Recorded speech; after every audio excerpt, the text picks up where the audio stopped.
இப்போ நல்ல ஒரு காலங்களை நம்ம இருக்கிறோம் இல்லையா? முன்னோர்கள் நம்முடைய காலங்களை வந்து 6 வகையாக பிரிச்சிருப்பாங்க.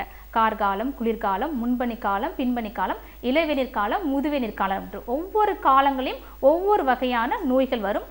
அந்த வரக்கூடிய சிறு சிறு நோய்களுக்கும் எந்த வகையான உணவு முறை எடுத்துக்கொள்ள வேண்டும், எந்த வகையான மருந்து முறை எடுத்துக்கொள்ள வேண்டும் என்று மிக அழகாக சொல்லியிருப்பாங்க.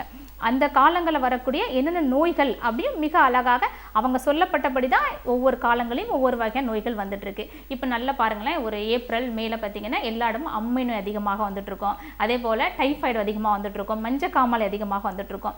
இந்த பீரியட் எடுத்துக்கிட்டிங்கன்னா கார்காலங்கள், மழை காலங்களில் கபம் சம்பந்தப்பட்ட நோய்கள், இருமல், இரைப்பு, அதிகப்படியான ஜுரம், முக்கியமாக நச்சு ஜுரம், கொசுவினால் வரக்கூடிய சில வகையான ஜுரம்